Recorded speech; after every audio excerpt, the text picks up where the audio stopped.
Ahojte, preberieme si trošku základy stretchingu na problémy s chrbticou. Ako si pamätáte, že všetky svaly sa nám v noci skrátia, čiže čo sa týka kolien, tak tu na tie hamstringy zozadu nám zohýbajú kolena, takže sú v tejto pozícii ráno, keď sa zobudíme, takže budeme musieť to vytiahnuť.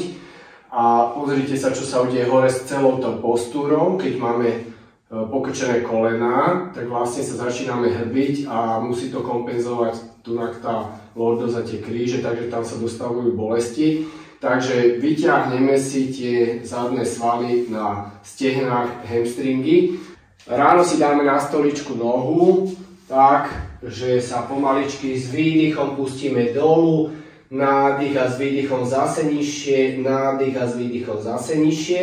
Keď už to ďalej nejde, tak sa tu nadýchneme a zatlačíme pätu smerom do stoličky. Výdychom povolíme. 3-4 krát stačí.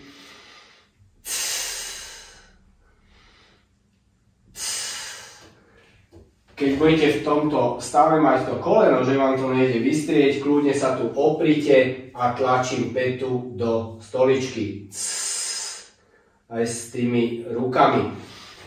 Čím vyššie, tým to máte zložitejšie, ale o to je to efektnejšie. Takže až máte taký nejaký stôl, alebo si dáte na rebriny nohu, takže tým pádom to docelíte rýchlejšie. Stačí skutočne 3-4 krát zatlačiť, je to otázka 1 minúty.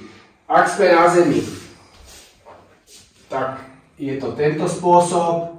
Nádych, s výdychom ideme dolu. Tlačím teraz pätu do zeme.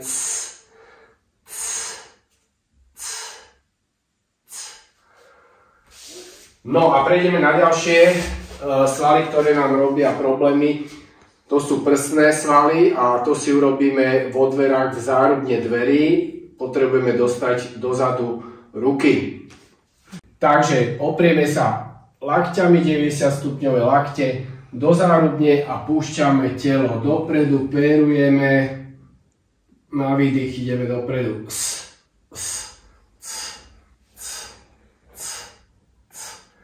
Keď posunieme nižšie, tak posúvame aj svalové vlákna nižšie a takisto naopak dáme vyššie ruky a vyššie.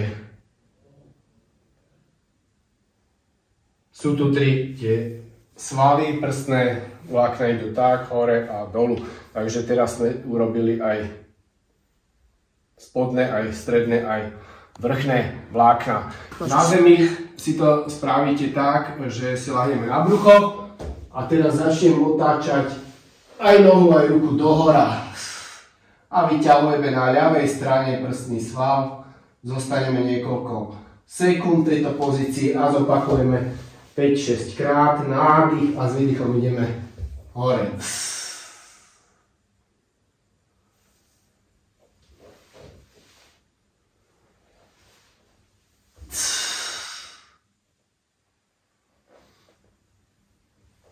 Samozrejme, na druhú stranu to isté.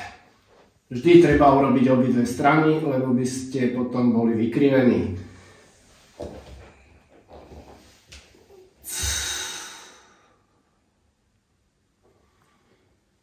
No a prejdeme na chrbticu.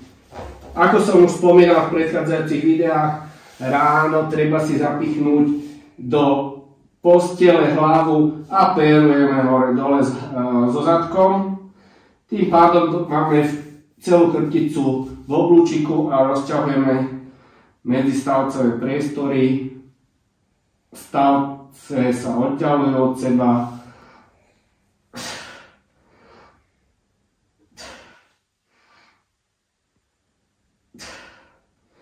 Nádych a hlavu tlačím teraz do zeme alebo do rúk.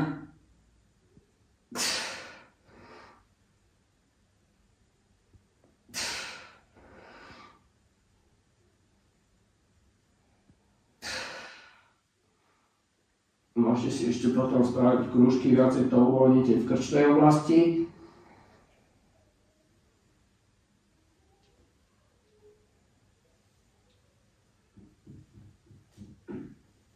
Poperujeme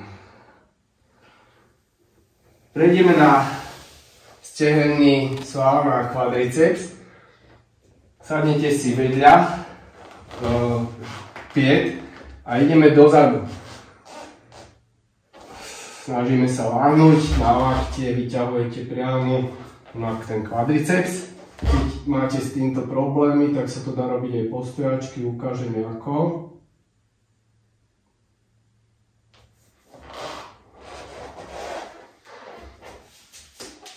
A vlastne, ak som ležal, tak po jednej nohe sa to dá robiť aj týmto spôsobom. Vyťahujeme priamy tento sval na stehne, kvadriceps, ktorý nám vystiera nohu.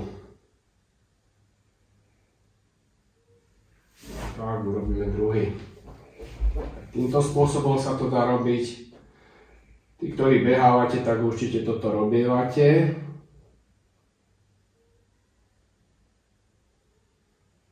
Tak. No a tu je aktívne to, že nádych a zdržím dých a tlačím špičku dolu do ruky, zaberiem a tým pádom on sa viacej vyťahne.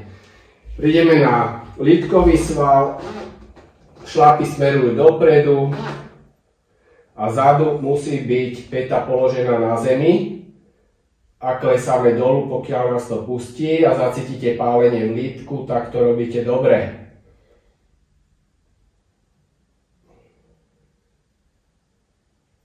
A znovu nádych a zaberiem, zatlačím a výdych, znovu povolíme. Dá sa to zosiliť aj s tým, že si dáte nejakú knihu na zem alebo nejaký zrolovaný utierák, čiže tá špička je podvihnutá a je to teraz silnejšie, cítite silnejší ten ťah.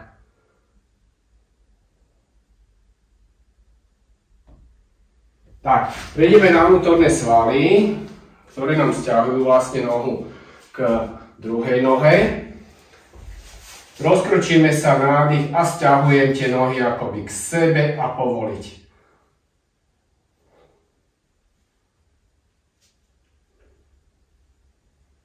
Tak a teraz ideme klesať dolu. Vyťahujem tieto svaly, ktoré nám priťahujú tú dolnú končatinu k druhej končatine. Adduktory.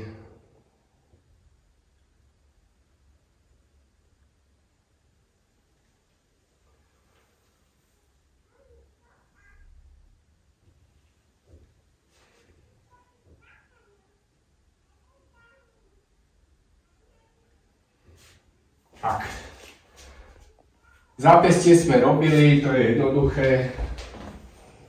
Dáte si na stôl alebo na stoličku prsty, ktoré smerujú k telu a klesáme s telom dolu a vyťahujeme zápestie.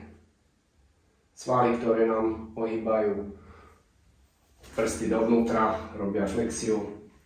Celé zápestie toto vlastne, ktoré sa nám v noci skráti, tak dokážeme to takto povyťahovať a znovu zatlačíme prsty a povolíme.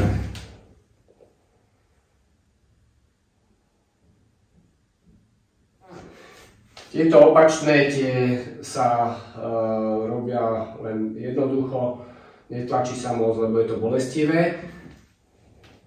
Extenzia sa to volá priťahnutie hore, ale to väčšinou to býva opačne, že toto sa stiahne, tieto sa nesťahujú až tak moc, takže tam to netreba robiť. Dá sa to robiť aj takto rukami, jedna druhá ruka opačne, že si to postlačate, to už určite poznáte. No a ideme na lopatky, medzilopatkové svaly, ktoré máme ochabnuté a potrebujeme, aby boli silné, čiže keď ich poposilujeme systémom, ako som ukazoval, že dvíhate nejaké tie minerálky, tak sa vyťahujú tak, že sa chytíte dverí. Čiže ideme vyťahovať tieto medzilopatkové svaly romboidei spôsobom, že sa chytíte kľúčky na dverách do kríža, hlava dolu a teraz sa posúvate s dverami hore, dole.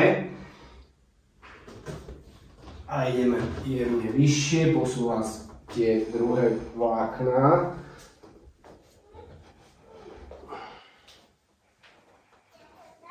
A vytočím celé telo, Tak teraz vzadu sa to tunak vyťahuje a znovu dáme vyššie.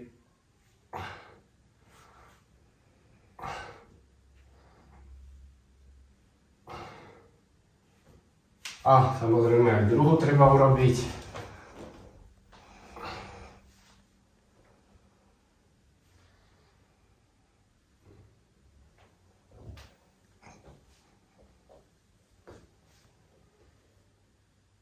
Tak, ešte aj takýto spôsob je na vyťahnutie medzilopatkových svalov.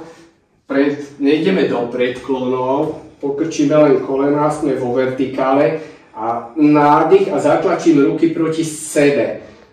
A tým pádom sa rozťahujú lopatky od seba, keď zatlačím.